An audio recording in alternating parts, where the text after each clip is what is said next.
잠시 기도하겠습니다. 하나님, 오늘 7월의 마지막 또 수요일 저녁으로서 우리 또 기도회를 갖게 해주심 감사합니다. 이 시간이 하나님께 드려지는 시간이라는 사실을 우리가 온전히 알 수 있도록 우리의 마음을 붙잡아 주시옵시고, 또 하나님의 말씀 온전하게 전할 수 있도록 또 입술 가운데 함께하여 주시옵소서. 그리고 우리에게 주신 하나님의 말씀으로 인하여서 우리가 진정 하나님의 섭리 가운데에서 변화되는 우리가 될 수 있도록 함께하여 주시옵소서. 예수님의 이름으로 기도드립니다. 아멘. 자, 오늘 말씀도 이 부활 신앙, 그러니까 부활 논쟁이라는 이 본문을 가지고 부활 신앙에 대해서 함께 나누도록 하겠습니다. 지난 주일에 이어서 종말론에 관한 말씀입니다. 저는 이제 지금도 이제 성도님들에 비하면 많이 어린 사람이지만 더 어렸을 때는 목사님께서, 그러니까 신학을 하기 전에 목사님께서, 저도 이제 모교회 어렸을 때 다닌 거기가 있을 거 아니에요. 거기 목사님께서 뭐 하늘이 어떻다, 뭐 천국이 어쩌고, 뭐 나중에 뭐 하나님 나라가 어떻고 막 이런 설교를 하시면은 뭐 그런 생각했습니다. 지금 나 사는 것도 바쁜데 거기까지 설교를 하시나. 전 그런 생각을 했었습니다. 그래서 저런 천국에 관한 설교나 뭐 내세에 관한 믿음이나 뭐 그런 거는 우리 사는 데 있어서 사실 필요가 없는 것이 아닌가, 뭐 뜬구름 잡는 설교가 아닌가, 뭐 전 예전에 그렇게 생각을 했었습니다. 그런데 이제 지난 주일에 했던 그 말씀도 그렇고, 이제 부활이나 천국에 관한 소망에 대한 말씀도 더 알아가면 알아갈수록 사실은 이게 정말 내 인생에 있어서 참 중요한 거구나 라는 사실을 깨닫습니다. 이게 왜 중요하냐면 저의 그 살아가는 목적도 점점 변하는 것 같고 저에 대한 의미도 변하는 것 같습니다. 저는 이제 교회 안 나오는 날이 있어요. 저는 전임 사역자로 하고 있지 않기 때문에 이제 쉬는 날 중에도 이제 뭐가 있는 날이 있고 없는 날이 있는데, 뭐 없는 날에는 보통 저는 동네 카페 가서 공부하거나 설교 준비 미리 하거나 그럽니다. 근데 이제 동네 카페라 그런지 이제 동네 교회 어르신들, 뭐 안 믿는 사람들도 많이 오고 아주머니 아저씨들 이렇게 무리지어서 많이 오고 그래요. 그럼 저는 이제 카페에서 그분들의 이야기를 듣습니다. 이제 책 읽고 하면서 제가 이렇게 몰래 일부러 엿듣는 건 아니고 들리니까요. 그러면은 뭐 그런 말 많아요. 나는 교회 가는 사람 이해가 안 가? 시간 아깝게. 이렇게 말하는 사람도 있어요. 돈 쓰고 시간 쓰고 그게 뭔 낭비야? 이렇게 생각하는 사람도 있습니다. 제가 볼 때 그분은 이제 물질을 많이 벌어들이는 거가 자기의 인생의 가치관인 것 같아요. 왜냐면은 돈 쓰고 시간 쓰고라는 말도 사실은 그 시간에 돈 벌 수 있는데 무슨 낭비냐 이렇게 말씀하시는 것 같고, 또 어떤 분들은 어차피 죽으면 끝이야, 한 번 왔다 한 번 가는 인생 내가 하고 싶은 거 신나게 하면서 놀다 가려고, 이렇게 말씀하시는 분도 있습니다. 그런 분은 이제 육신에 있는 게 끝이라는 거죠. 이제 그래서 세상에 있는 거 한 번씩 누려보고 갈란다, 뭐 그런 마음일 겁니다. 이런 것처럼 그 사람이 갖고 있는 어떤 믿음, 그 사람이 갖고 있는 어떤 가치관에 따라서 자기의 인생의 의미도 목적도 살아있고 죽는 거의 뜻도 다 달라집니다. 그런 거에 있어서 하나님께서 우리에 주신 그 천국에 대한 소망과 그런 종말론적인 믿음이 우리한테 얼마나 중요한 것인지, 그리고 얼마나 우리를 변화시키는지에 대해서 저는 이제 그 부분에서 좀 깨달은 게 있기 때문에 2번 연속으로 종말론에 관한 이 말씀을 준비했습니다. 이제 오늘 본문에 보시면 소제목에 이렇게 돼 있어요. 부활 논쟁 이렇게 돼 있습니다. 그러니까 부활이 어떤 거냐라는 거에 대한 말씀이라는 거죠. 먼저 이제 부활에 대해서 우리가 생각을 해봐야 될 것입니다. 이제 부활이란 말은 우리가 한자어로 사용하고 있는데 회복할 부, 다시 부에다가 살활이라는 거죠. 그러니까 다시 살아난다, 다시 생존했다라는 말입니다. 그런데 이 말씀의 원어인 아나스타시스는 다시 일어서다라는 뜻입니다. 그러니까 이제 부활의 원어적 표현이 다시 일어선다라는 뜻이에요. 근데 이제 다시 일어선다라는 말이 또 다른 데서 써있는데 누가복음에 이제 예수님이 태어나시기 전에, 아기 예수님이 태어나시기 전에 이런 말씀이 있는데 누가복음 2장 23절 하반절에 이는 이스라엘 중 많은 사람을 패하거나 흥하게 하며 비방받는 표적이 되기 위하여 세움을 받았고 라는 말씀이 있습니다. 그런데 거기서 패하거나 흥하게 하며 라고 할 때 흥하게 하며가 이 아나스타시스입니다. 그러니까 예수님이 오셔가지고 어떤 사람들은 이렇게 심판의 길로, 어떤 사람들은 흥하는 길로 이렇게 가게 된다라는 말씀할 때 흥하게 한다. 이게 아나스타시스입니다. 그러니까 어떤 사람이 무너져 있다가 다시 일어서게 된다라는 말인 것이죠. 이거랑 비슷한 말이 우리나라 말로는 사실은 부흥인 것 같습니다. 부흥이라는 것은 한 번 쇠퇴했던 것이 다시 일어난다라는 말이거든요. 그러니까 이런 뜻을 갖고 있다는 거죠. 살아있는 사람한테는 이 아나스타시스라는 말이 살아있는 사람한테는 그 사람이 쇠퇴했지만 다시 이렇게 흥하고 일어날 때가 된다. 죽은 사람한테 사용될 때는 죽었으니까 다시 일어선다라는 말이 생명을 다시 회복했다라는 두 가지 뜻을 다 갖고 있다는 거죠. 부활이라는 말이 이렇게 두 가지가 다 갖고 있습니다. 그런데 이제 오늘 말씀을 나눌 때에 이제 유대인들이 부활 신앙이 원래 있었냐 이걸 알아야 됩니다. 이제 그 마르다 부분 아시죠? 그 오빠가 죽어가지고 예수님한테 오시라고 하는 부분, 그 부분에 이렇게 돼 있습니다. 예수께서 이르시되 내 오라비가 다시 살아나리라. 마르다가 이르되 마지막 날 부활 때에는 다시 살아날 줄 내가 아나이다 라고 말합니다. 그러니까 이 마르다라는 이 여인도 마지막 날 부활이 있다라는 사실을 이제 알고 있었다라는 거죠.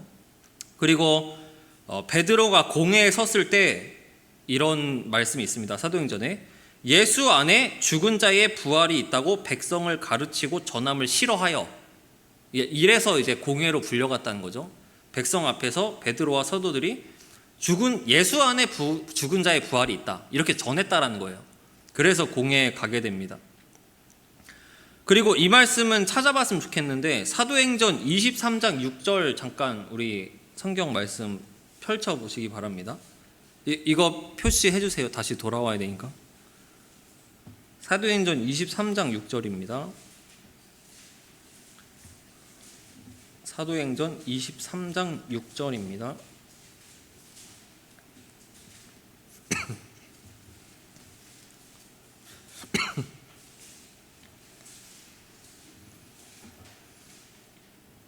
자, 제가 읽겠습니다. 눈으로 따라와 주세요. 사도행전 23장 6절부터 바울이 그중 일부는 사두개인이요 다른 일부는 바리새인인 줄 알고 공회에서 외쳐 이르되 여러분 형제들아 나는 바리새인이요 또 바리새인의 아들이라. 죽은 자의 소망 곧 부활로 말미암아 내가 신문을 받노라. 그 말을 한즉 바리새인과 사두개인 사이에 다툼이 생겨 무리가 나누어지니 이는 사두개인은 부활도 없고 천사도 없고 영도 없다 하고 바리새인은 다 있다 함이라. 크게 떠들새 바리새인 편에서 몇 서기관이 일어나 다투어 이르되 우리가 이 사람을 보니 악한 것이 없도다. 혹 영이나 혹 천사가 그에게 말하였으면 어찌하겠느냐 하여. 아멘. 이 말씀에 보면은 바울이 이제 앞에서 말을 하는 상황인 거죠. 바리새인과 사두개인 앞에서. 그런데 이 말씀에 읽은 것처럼 사두개인은 부활, 천사, 영 이게 없다고 생각하는 사람들, 이고 바리새인은 다 있다고 생각하는 사람들입니다.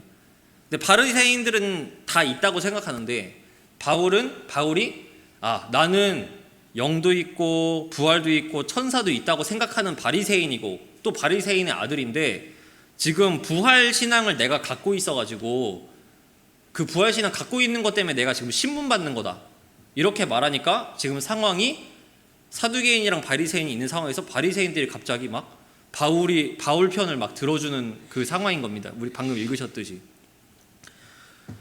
바울 편을 이렇게 들어주는데 이를 통해서 알 수 있는 것은 유대 사회에서는 부활 신앙이라는 게 원래 있었습니다. 근데 그 중에서 안 믿는 사람들도 있었다는 거죠. 일부가 사두개인처럼. 네. 그리고 바울은 이후에도 사도행전 이후에도 벨릭스 총독 앞이나 그 앞에서도 내가 갖고 있는 소망이 부활 소망이다라는 말 이런 걸로 변증을 합니다. 우리가 방금 나눈 이 서론격 이 말씀에서 나눈 것처럼 알 수 있는 것은 먼저 부활이라는 것은 다시 일어서다라는 뜻이 기본적인 것이다. 그리고 이스라엘 사람들은 부활 신앙을 원래 갖고 있었다라는 것이고 그리고 부활을 다 믿지는 않고 있었다는 사실 그리고 사도들이 원래 있던 그 부활 신앙이 있었는데 사도들이 전한 부활 신앙은 뭐냐면 그 부활 신앙 원래 있잖아요. 그런데 예수 안에서 부활이 있는 거다라고 가르쳤다라는 겁니다. 그리고 바울도 동일하게 내가 가진 소망이 예수 안에서의 부활 소망이다라고 말했다는 겁니다. 이를 통해서 우리가 성경의 이 전반적인 부활에 대한 그런 배경을 알 수 있었습니다. 자, 그래서 오늘 본문에 보시면 마가복음 본문에 보시면 사두개인들이 예수님을 시험하기 위해서 질문을 합니다. 근데 이 질문은 왜 하냐면 말 그대로 시험하기 위해서입니다. 이 마가복음 11장에 보시면 성전 청소 사건이 등장하고 거기서 이제 기도하는 집을 강도의 소굴로 만들었다 하고 노하시죠. 그리고 그 뒤에 대제사장, 서기관, 장로들이 예수님께 무슨 권위로 이렇게 행하냐? 예수님께 그렇게 하고 예수님은 그에 대해서 포도원 농부 비유를 통해서 이렇게 돌려서 말씀하시는 거죠. 비유로 너희 유대인들은 하나님께서 과거에 선지자 보낼 때도 다 잡아 죽이고 그리고 나중에 하나님이 자기 아들을 보내실 때도 너희는 그렇게 행동할 거다 라고 말하니까 그 들은 사람들이 노해가지고 예수님을 잡아 죽이려고 합니다. 이제 그리고 나서 이제 흘러온 게 이제 오늘 부활 논쟁인 것입니다. 앞에 말씀드린 대로 사두개인들은 오늘 이 질문을 하는 사두개인들은 부활, 천사, 영 이것을 믿지 않습니다. 그러니까 이들의 신앙은 이런 겁니다. 하나님의 말씀은 죽고 나서 잘 산다 이게 아니라 하나님이 주신 이 땅에서 하나님 법 잘 지키면서 그렇게 사는 거 그거를 가르치신 거지 그렇게 믿고 있는 겁니다. 사두개인들은.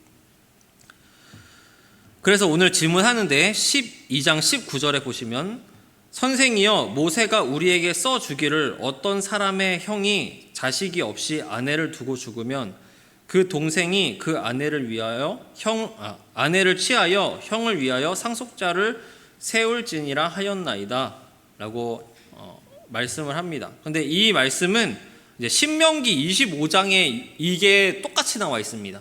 뭐라고 나와 있냐면 자, 제가 읽을게요.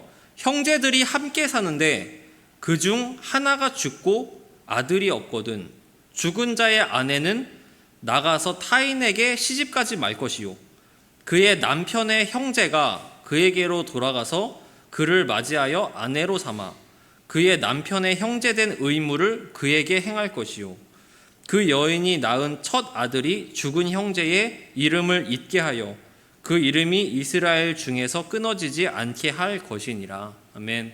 이 신명기에 나온 법을 제가 쉽게 요약하면 이런 겁니다. 이제 부부가 있었는데 이제 사별했어요. 그러니까 남편 쪽이 죽었어요. 그러면 아내가 있는데 다른 집에 시집 가지 말고 그 집 안에서 그 동생이나 그렇게 해가지고 그 집 안에서 재혼을 해결해라. 그래가지고 그 사별한 원래 아들 있죠. 원래 아들은 그래도 죽은 아빠의 이름을 따라가라.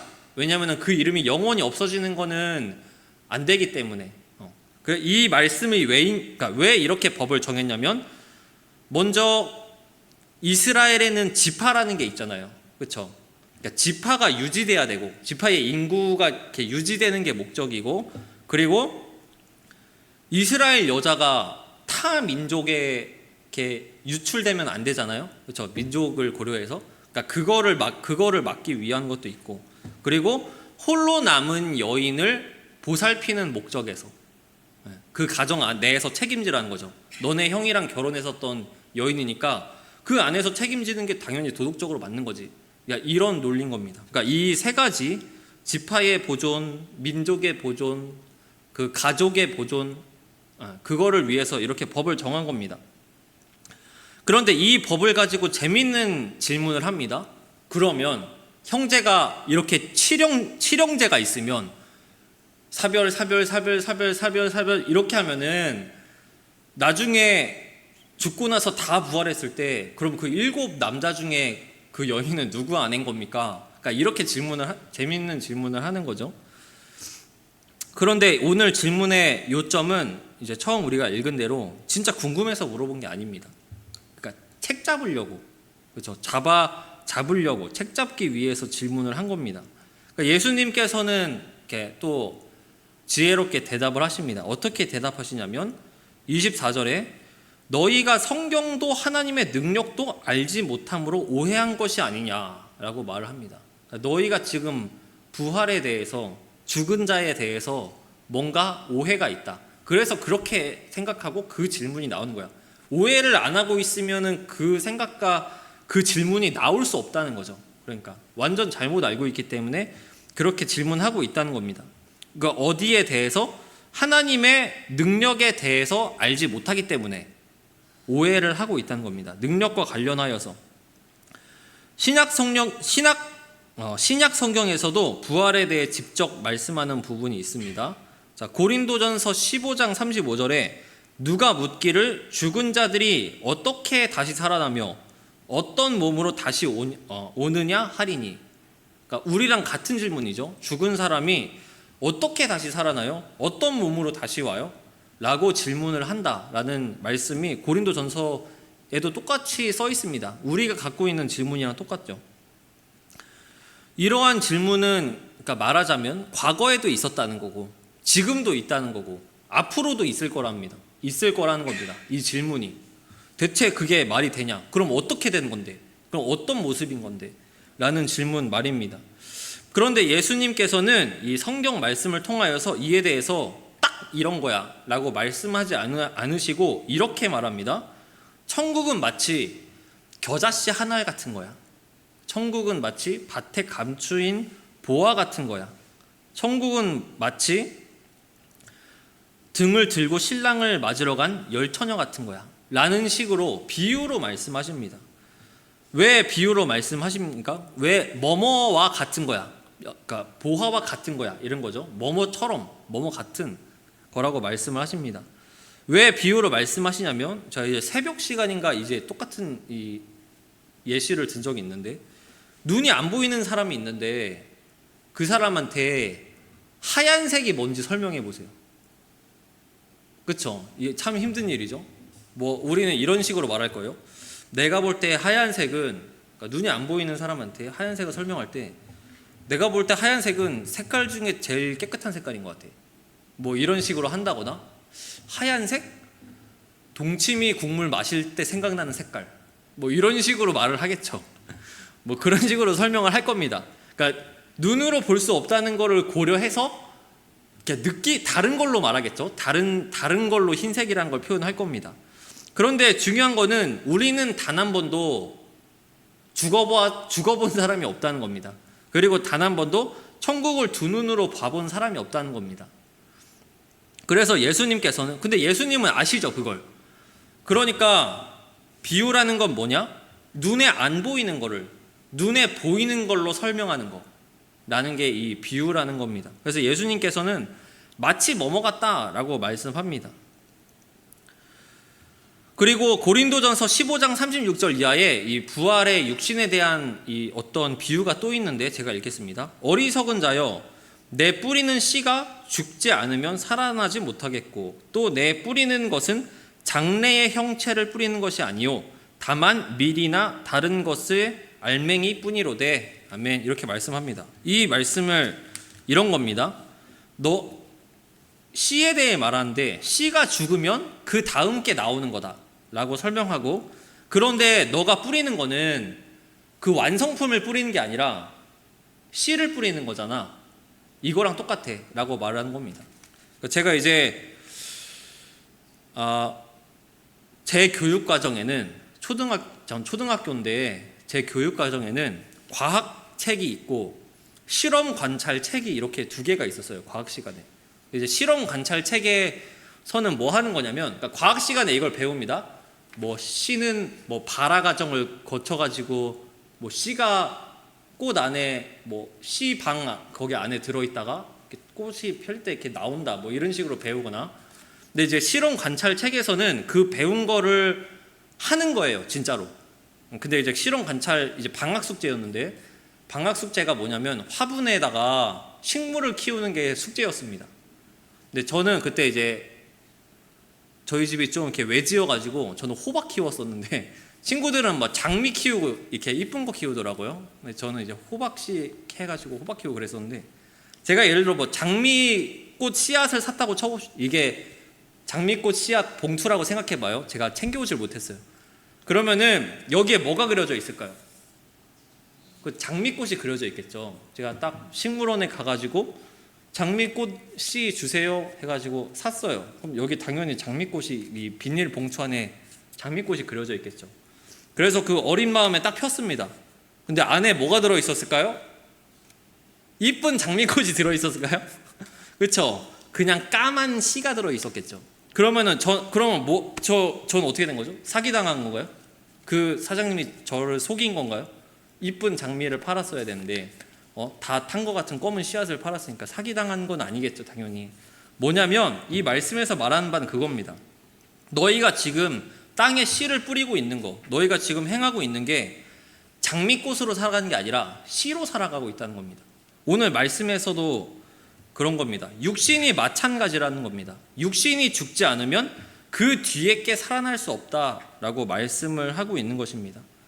뿌리는 것이 우리가 장미꽃을 뿌리는 게 아니라 장미꽃의 그 씨앗, 알갱이를 뿌리는 것처럼, 그리고 그 씨가 죽고 나서야 진짜 꽃이 나오는 것처럼 우리에게 있어서 부활의 육신이라는 게 뭐냐? 우리가 아직 눈으로 보진 못했지만 지금 내가 씨고 그 장래의 어떤 형체가 있다. 그 부활의 몸이 있다라고 말씀을 하는 겁니다. 그리고 아까 읽은 고린도전서 42장 이하의 말씀을 이어서 읽으면, 죽은 자의 부활도 그와 같으니 썩을 것으로 심고 썩지 아니할 것으로 다시 살아나며, 욕된 것으로 심고 영광스러운 것으로 다시 살아나며, 악한 것으로 심고 강한 것으로 다시 살아나며, 육의 몸으로 심고 신령한 몸으로 다시 살아나느니 육의 몸은 있은즉 또 영의 몸도 있느니라. 아멘. 그와 같은 말씀을 하고 있습니다. 이게 부활 소망이라는 거죠.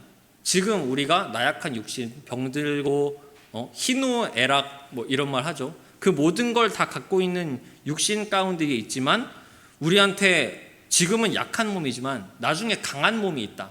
악한 몸이지만 나중에 신령한 몸이 있다. 그러니까 육신이 그런 거다 라고 말씀을 하고 있습니다. 그런데 우리에게 이 소망이 어떻게 생겼냐면, 예수 그리스도의 다시 살아나심 가운데에 우리가 이 소망을 갖게 되었습니다. 예수님께서 죽은 자 가운데서 다시 살아나사 잠자는 자들의 첫 열매가 되셨느니라. 아멘이라고 말씀하고 있습니다.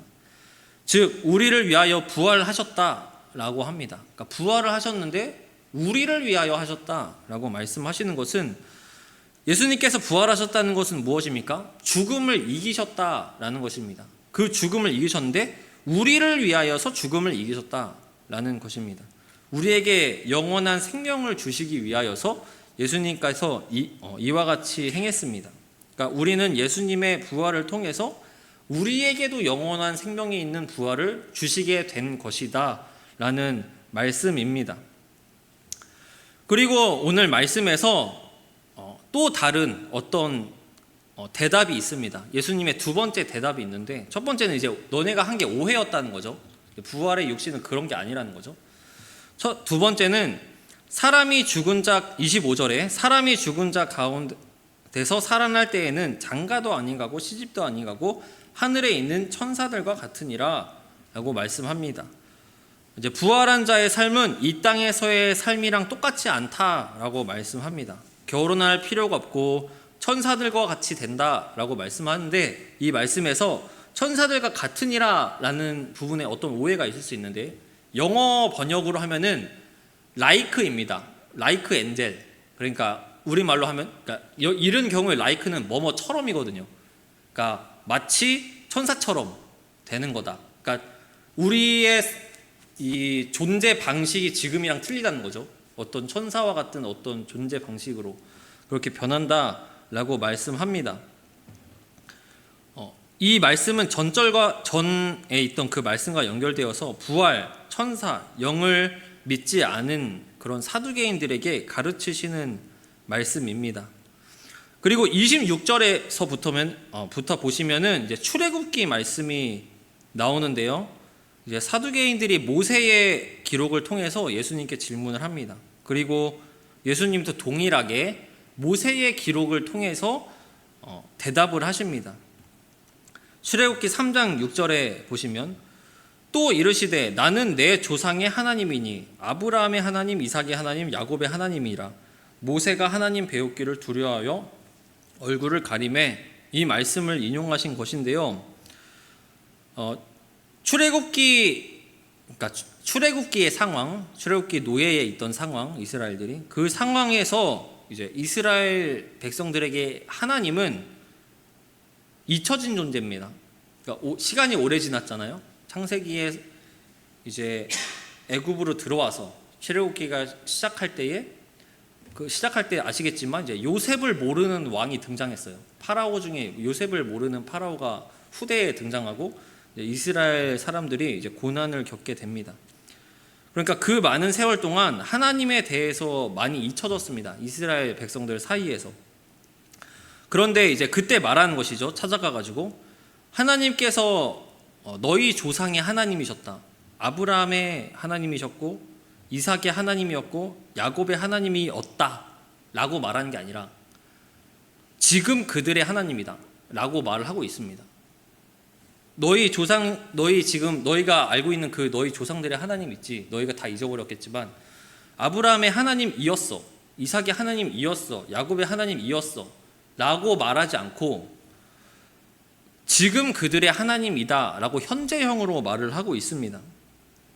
즉 하나님께서는 지금 그들이랑 함께 계시고, 지금 그들이랑 함께 계신 그 하나님이 지금 이스라엘 민족 너희랑 함께 계실 거야 라고 말씀을 하고 있는 것입니다. 누가복음에서는 이 동일한 구절에 대해 추가 구절이 있는데 이렇게 말씀합니다. 하나님은 죽은 자의 하나님이 아니요 살아있는 자의 하나님이시라. 하나님에게는 모든 사람이 살았느니라 하시니 라고 말씀합니다. 이 뒤에 추가 구절이 있습니다. 하나님에게는 모든 사람이 살아 있습니다. 이것이 우리에게 소망이 되기를 원합니다. 우리가 말하죠. 아브라함이 믿음의 조상이다.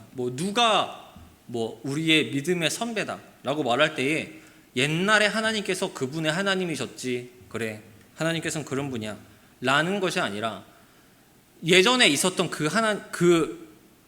우리가 알고 있는 그 믿음의 조상들, 하나님께서는 지금도 그들의 하나님이라는 겁니다. 왜냐하면 그들이 지금 하나님 안에서 다 살아있기 때문에 라는 겁니다. 그러니까 천국 소망을 말씀하는 것입니다. 그래서 하나님께서는 언제나 우리의 소망이 되시는 겁니다. 과거에도 현재에도 미래에도 계속해서 언제나 소망이 되신다는 말씀입니다. 우리가 죽은 후의 모습, 천국에 있는 모습을 우리는 알지는 못합니다. 비유를 통해서만 알 수 있습니다. 하지만 우리가 아까 고린도 전서의 말씀을 통해 봤던 것처럼 작은 씨앗이 결과가 뻔합니다. 작은 장미꽃이 장미가 된다는 거, 결과가 너무나도 뻔합니다. 성경에선 그것을 말씀하고 있습니다. 하나님께서 부활 소망을 주신 자에게는 그 결과가 당연히 기다리고 있을 뿐이다. 그런데 그게 보이진 않지. 너희는 씨니까 라고 말씀하고 있는 것입니다. 우리는 영원히 하나님과 함께 즐거워하는 그 영생의 소망을 온전히 붙들기를 원합니다. 우리는 제가 처음에 서두에서 말씀드린 것처럼 부활에 대한 말씀, 천국 소망에 대한 말씀, 이게 내 삶이랑 상관이 있을까? 너무 먼 일 아닌가? 사실 나랑 가깝게 느껴지지 않습니다. 막연하기 때문에, 너무 먼 일이라 생각하기 때문입니다. 그래서 그것에 어쩌면 큰 소망을 두지 못할 때가 너무나도 많습니다. 나랑 가깝다고 생각되지 않으니까. 그런데 우리 부활신앙은 하나님 나라의 소망에 연결되고, 그리고 주일날 말씀드린 것처럼 우리가 기다리는 사람으로 사는 것에 있어서 아주 큰 중요한 말씀이 됩니다. 이 사실을 기억하시고 부활신앙으로 사는 우리가 되기를 바랍니다. 씨앗의 작은 알맹이 같지만 나중에는 꽃이나 나무가 되듯이 우리에게 그러한 소망이 있다라는 것입니다. 그리고 저는 제가 좋아하는 비유가 하나 있는데요. 제가 생각해낸 비유는 아니고 신학교 다닐 때 교수님이 해주신 겁니다. 저는 이 고린도 전서의 말씀을 통해서 천국 소망은, 그리고 부활의 육신의 소망은 그런 거구나, 씨랑 꽃 이런 거, 그 비유를 통해서 그런 거구나 라고 이해를 많이 하고 있었는데, 신학교 교수님이 해주신 말씀이 있습니다. 뭐냐면은 아기가 뱃속에 나올 때 이제 10개월을 있잖아요. 그렇죠? 10개월 동안 있다가 세상에 나옵니다. 그런데 이제 10개월을 왜 있냐면은 만들어져서 안에서 이제 부족하지만 점점 만들어져서 세상에 나올 준비를 하는 기간이라는 거죠. 그 아기가 뱃속에서. 그런데 그 교수님은 내 인생이 그렇게 느껴진다고 합니다. 내가 100년으로 잡자면은, 예를 들어서 내가 이 세상에서 100년 사는 게 어떤 의미가 있을까? 내가 만들어져서 천국에 갈 준비를 하는 건가 보다 라고 느낄 때가 많다고 합니다. 우리는 천국을 기다리는 자들입니다. 그리고 그 기간 동안 하나님께서 우리를 만들어 가시고 자라나게 하십니다.